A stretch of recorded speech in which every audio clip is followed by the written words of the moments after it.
Breaking news. After a 2-year and 3-month suspension from competitive events, 22-year-old Australian swimmer Shayna is making a return. After testing positive for the performance-enhancing drug Viagra, the athlete's swimming career was put on pause.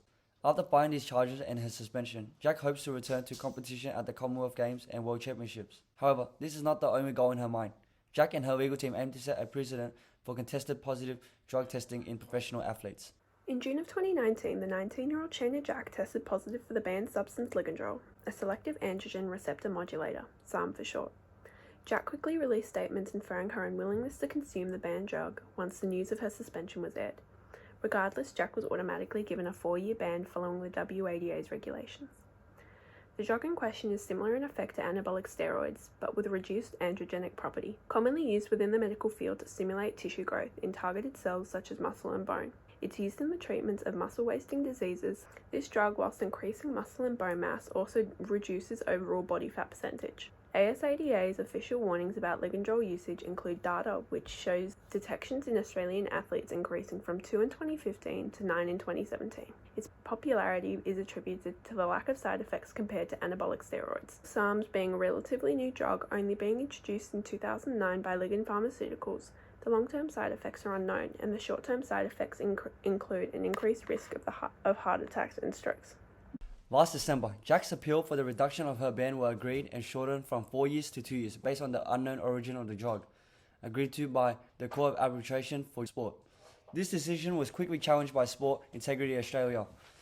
SIA's chief executive David Sharp released a statement that the matter wasn't about pursuing an individual athlete, it was very much about providing clarity and consistency to athletes and the sports in application of the World Anti-Doping Code. Both organizations have the responsibility of keeping sports as fair as they can be, therefore aiming to set their standards on the consequences of tested drug use. Jack's testimony included the accusation of possible contaminants in her supplements or surroundings. Legally, the substance of Viagra is not found in dietary supplements but is frequently marketed illegally or as research chemicals. Jack underwent testing for many months on all manners of substances including food, nail polish, hair samples and pool water. However, was unable to locate the source of the banned drug, and therefore her charges were not dropped. Her lawyer, Tim Fuller, said she went through every kind of endeavor she could think of to try and determine how it got into her system. Prior to testing positive, Jack competed in the 2018 Commonwealth Games, walking away with a gold and a new world record for the 4x100 meters freestyle relay team.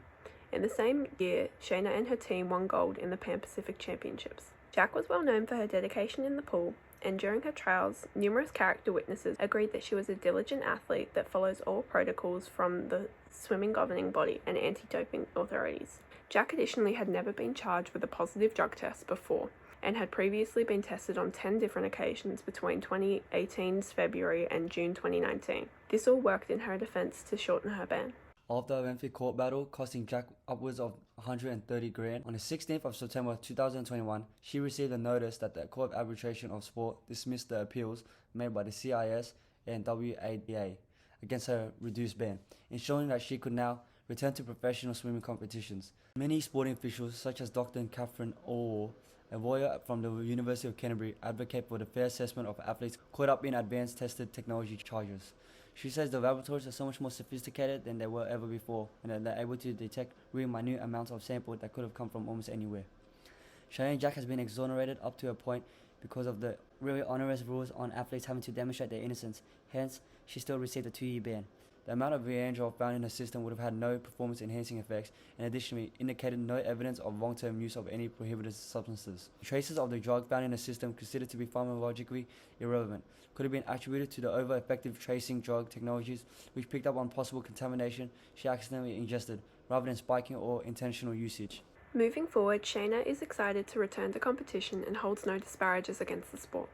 She and her teammates are excited to return to competition together, and both Shayna and her legal team wish for a new precedent to be set for future similar cases. Her lawyer said, "There needs to be some sort of flexibility and discretion shown for people like Shayna Jack when they're caught up in a system beyond their control, and when there's no evidence at all that this person has been involved in doping, abandon the case." Shayna Jack's situation poses the question of whether or not athletes with trace testing should be thrown the same consequences as those shown with the clear elevated drug levels or not. Many believe that regardless of the situation, the athlete is solely responsible for the substances ingested, and due to their own negligence should be suspended all the same.